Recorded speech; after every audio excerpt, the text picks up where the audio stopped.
Hey everybody, and welcome back to our study in the Gospel of Luke. We're tackling chapter 20 today in 5 minutes. If you'd like a copy of these outlines, you can get them in this book, which you can find in the description down below. There's also some digital copies available. So let's get into this. Luke chapter 20.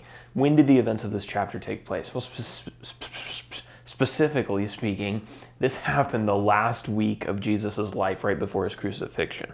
In a broader sense, this was during Jesus' earthly ministry, which would have been roughly 30 to 33 AD. Now, who are the important characters in this chapter? Well, we obviously have Jesus. He's the Messiah, the Christ, the Son of God. Then we have Jesus' enemies. These included the chief priests, the scribes, the elders, and the Sadducees, and they really wanted to see Jesus taken out of the picture.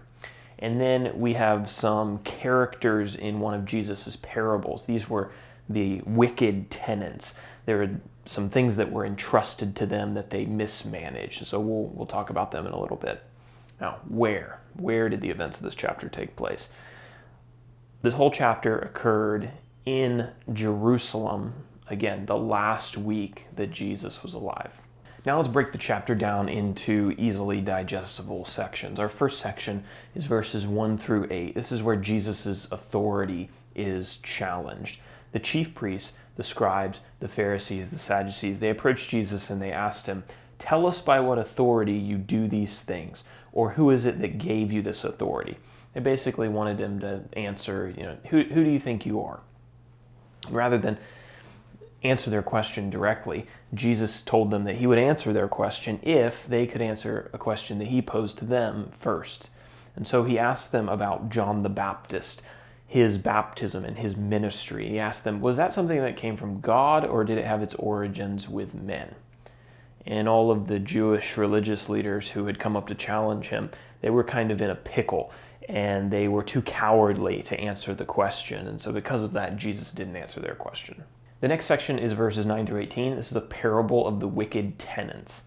And so Jesus told this parable about a man who owned a vineyard, and he hired it out to some tenants to manage it. And they were supposed to give him a portion of the profits. Well, every time the master or the owner sent his servants to collect what was due to him, rather than pay him, the tenants beat his servants up and sent them away. Eventually, the owner decided that he was going to send his son to the tenants because they would have more respect for him and they would pay him what he was due. But they actually ended up killing his son.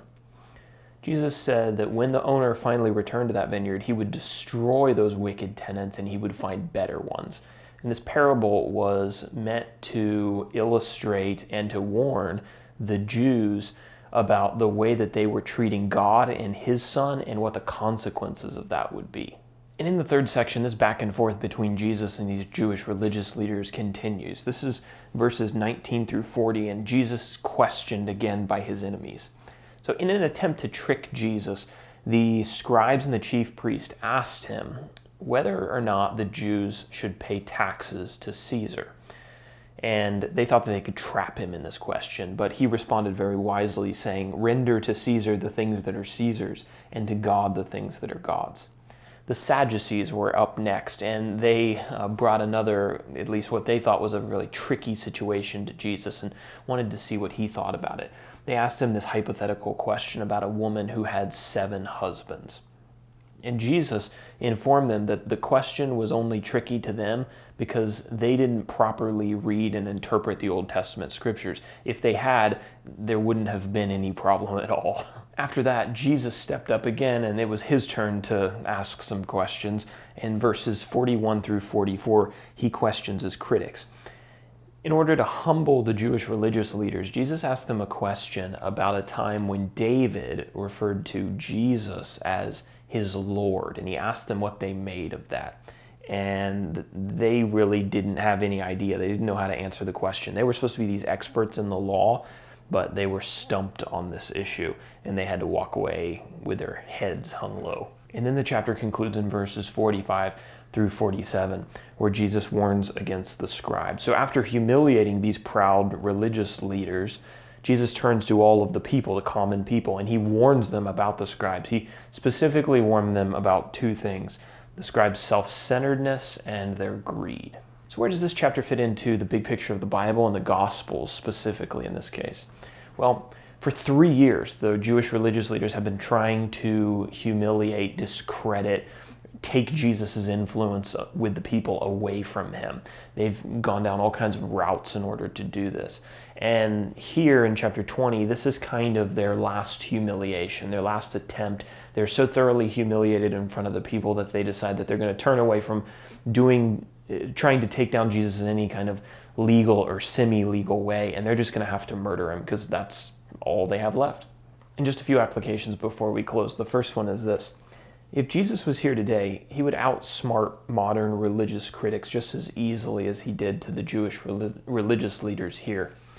I imagine that the Sadducees, the chief priests, and the elders, they thought that their arguments were super challenging when they brought them to Jesus. Maybe these were things that they had debated about for years and years, and they're going to get Jesus on it. Well, they weren't super challenging for Jesus. And our modern, quote, sophisticated arguments wouldn't be any more difficult for Jesus to answer than the ones that he dismissed here. And then a final application. Jesus wasn't afraid or hesitant to call out the Jewish religious leaders in public, in front of all of the people.